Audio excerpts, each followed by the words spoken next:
What is seen is not always what is real.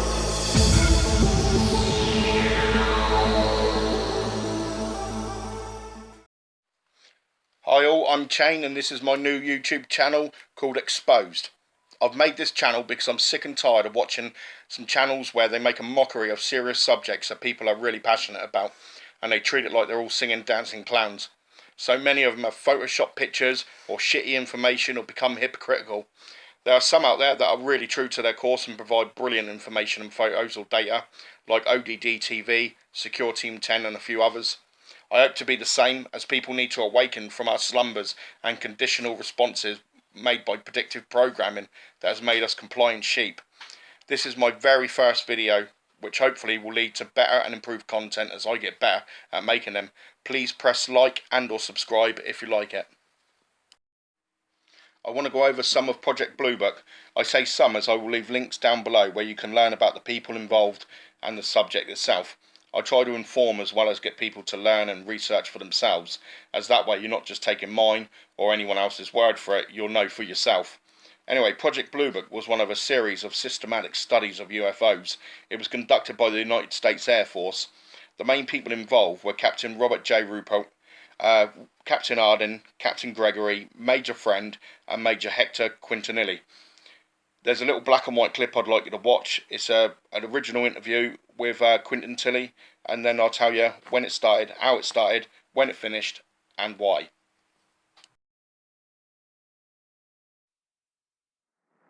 The United States Air Force, in discharging its responsibility for the aerospace defense of the nation, is called upon to investigate reports of unidentified flying objects. Two Air Force officers have over the years been very closely associated with this activity.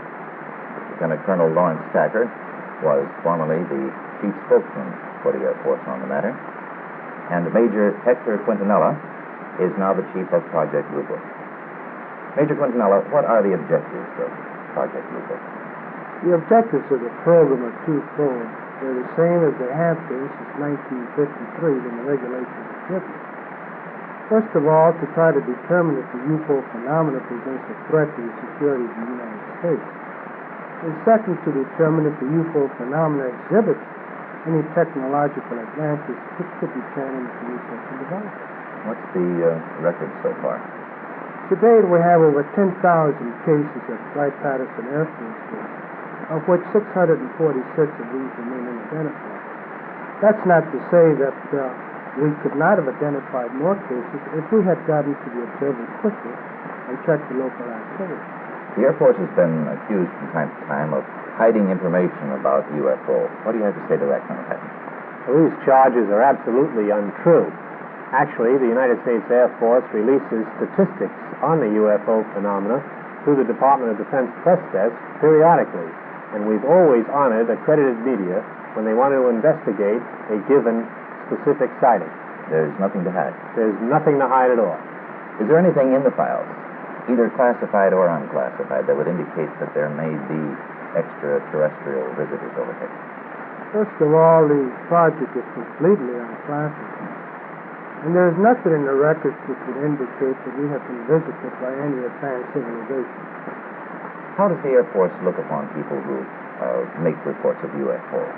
Do they look on them as qualified observers? Yes, they do look on them as qualified observers. Actually, most people who report a UFO sighting are patriotic citizens who have been mystified by something that they've seen, and through a patriotic sense, report it to the local law enforcement officials or to the United States Air Force Base near them. What would you consider as a person qualified to interpret what he sees? Well, I consider astronomers are genuinely experts in their field. First of all, they have a tremendous advantage over the other physical scientists, and that is that they have powerful telescopes and photographic equipment to confirm their interpretation. Do astronomical laboratories make any contribution to the UFO program? In a negative way, they do, because I've never received a UFO report from an observatory. Not a one. Not a single one. Well, how about the tracking and detection facilities that the Air Force itself has? How does this fit this program?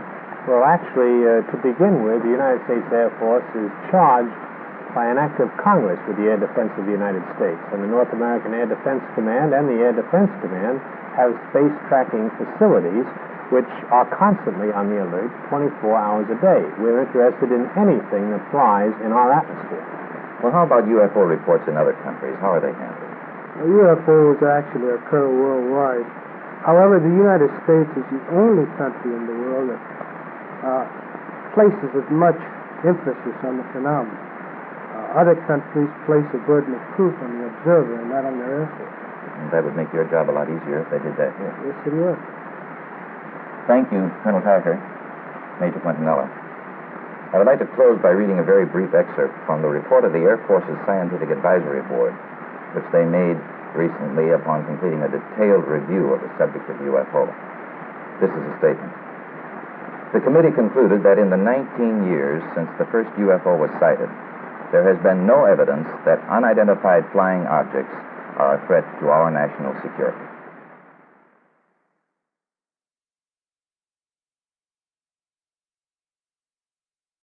Right, Blue Book started in 1952 and ended in 1969. There were two more studies before it, which were Sign and Grudge. You can check them out for yourselves. Operation Sign was in 1947 and Operation Grudge was 1949. Blue Book itself had two main goals: to determine if UFOs were a threat to national security, and number two, to scientifically analyse UFO-related data. During its time, it collected thousands of reports, which were analysed and filed. It was ordered shut down in December of 1969. This was a lot to do with the Condon report. I'll tell you a bit about that later, but Blue Book, during its time, collected 12,618 UFO reports and concluded that most were natural phenomenon, clouds, stars, etc. Yep, that's right, that weird craft whizzing through the sky being chased by a fighter jet is indeed a fucking cloud. Also, that some were conventional aircraft. I mean, sometimes some people obviously did see a Boeing 747 and thought, that's definitely a saucer-shaped UFO. According to the NRO, the National Reconnaissance Office, some were classified as flights by secret reconnaissance planes such as the U-2 and the A-12. Only a very small percentage were classified as unexplained, even after stringent analysis. All of these are available under the Freedom of Information Act, but names and addresses have been redacted. The Condon report pretty much closed Blue Book. It was called University of Colorado UFO Project, named after the physicist Edward Condon. This was funded again by USAF from 1966 to 1968, and the results of this scientific study of UFOs was known as the Condon report. It basically concluded that the study of UFOs was unlikely to yield major scientific discoveries, and this was generally welcomed by the scientific community. This statement was cited as being a decisive factor for the low level of interest in UFO activity among academics since that time, as none of them wanted to be associated with the tinfoil hat people. So not only did this report shut down Blue Book, but it destroyed the momentum and credibility gained by investigating UFOs, as they can't get any major scientific discoveries from them. So that meant either back then we were more advanced already than UFOs, or it was compartmentalised, an order sent down the line to say it's no good to study UFOs as they can all be explained, no aliens involved, please move along and be a good sheep. But funny enough, Dr. Bruce McCabe, who was a great researcher, extensively went over all the Blue Book reports, maps, charts, graphs, data. He came to the conclusion that the analysts who correlated the data were at odds with their own statistical data. To me, that says they were being told to do one thing which their data didn't match. There was some conjecture, though, that the analysts had trouble accepting their data, their own results, or that they were pressured to write the conclusions to satisfy the new political climate within Blue Book itself, which involved Special Report 14. I'll tell you a bit about that in a minute. But as we all know, if you found results that the hierarchy didn't want or didn't like, you would soon be put on your toes to change what they wanted the results to be. Anyway, the Air Force made public Special Report 14 in October 1955, which was 14 years before Blue Book closed and only 3 years after it started. I'll put links below so you can go ahead and find a bit out about it in detail yourselves. I'll give you a quick rundown. It was a think tank that Edward J. Robert met with in 1951. It consisted of members of the Batali Memorial Institute, I think I've said that right, which was based in Columbus, Ohio. He wanted them to make the study look more scientific.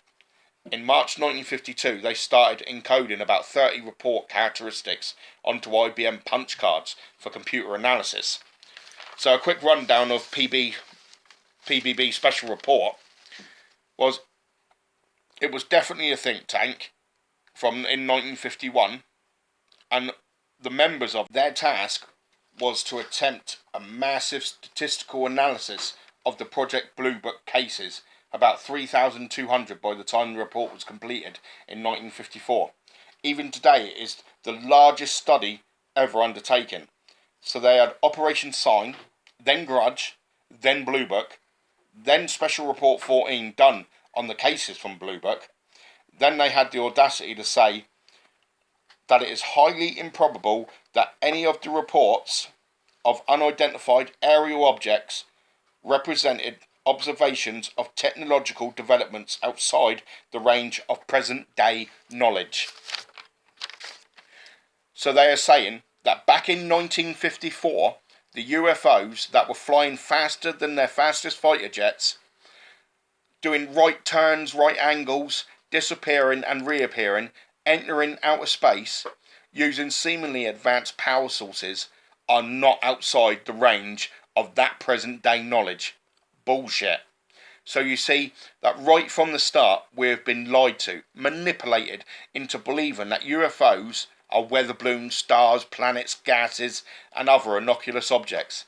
So what are they hiding from us? Even in their own reports they contradict each other, and it reads like a government that wanted its people, its sheep, to think there is nothing to any of it.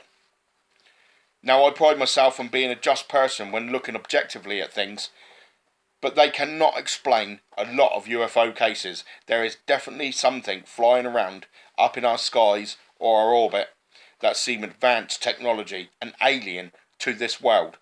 We need people to start looking, searching, researching with serious open eyes and unbiased research to learn what it is, as well as governments to hold secret agencies, NASA, USAF, all shadow projects, accountable for the lack of truth and evidence that has been laid out so far. This has been Chain. Thanks for watching. Like and subscribe. Also, you can join up to my Facebook. Details are below. Hit me up with any questions on here or at my Facebook. I've got many more videos to come, which will be in the pipework over the next coming weeks, months. Thanks very much for watching.